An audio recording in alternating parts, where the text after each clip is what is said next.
প্রিয় দর্শক, আসসালামু আলাইকুম। আপনারা সবাই কেমন আছেন? আশা করি আল্লাহর রহমতে আপনারা অনেক ভালো আছেন। বন্ধুরা, দেখতে পাচ্ছেন আপনাদের মাঝে আমি একটি ঔষধি গাছের শিকড় নিয়ে হাজির হয়েছি। বন্ধুরা, এই শিকড়টি আপনারা একটু ভালোভাবে দেখে নেন। বন্ধুরা, এই শিকড়টি যাদের অনেক শরীর ব্যথা করে, শরীর ব্যথার কারণে কিন্তু আপনারা অনেক সমস্যায় পড়ে গেছেন।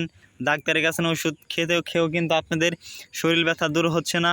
তারা যদি ঔষধি গাছের এই শিকড়টি আপনার শরীরে যদি একটি লাল সুতো দিয়ে যদি আপনার ডান হাতের আপনারা যদি বেঁধে নিতে পারেন, তাহলে আপনাদের শরীর ব্যথা দূর হয়ে যাবে।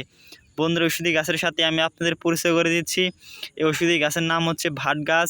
এই ঔষধি গাছটিকে বিভিন্ন অঞ্চলে বিভিন্ন নামে ডেকে থাকে। যারা গ্রাম অঞ্চলে থাকেন তারা কিন্তু ঔষধি গাছটিকে আপনারা দেখে চিনে ফেলেছেন। আর যারা ঔষধি গাছটিকে আপনারা চিনেন না, অবশ্যই আপনারা বন্ধুরা কমেন্টে জানিয়ে দেবেন। বন্ধুরা, এই ঔষধি গাছের দেখতে পাচ্ছেন পাতাগুলো, এই গাছটিকে আপনারা কোথায় পাবেন? ঔষধি গাছটিকে যদি আপনারা একটু ভালোভাবে খোঁজ করে দেখেন, তাহলে ঔষধি গাছটিকে বিভিন্ন রাস্তাঘাট, বিভিন্ন জঙ্গল বা কোনো সবজি ক্ষেতের আশেপাশে আপনারা ঔষধি গাছটিকে পেয়ে যাবেন। বন্ধুরা, আমাদের ভিডিওটি যদি আপনাদের দেখে একটু উপকার হয়ে থাকে, অবশ্যই আমাদের চ্যানেলটি সাবস্ক্রাইব করে দিয়ে আমাদের সাথে থাকবেন। আমরা আপনাদের মাঝে আরও নতুন নতুন ঔষধি গাছ নিয়ে হাজির হব।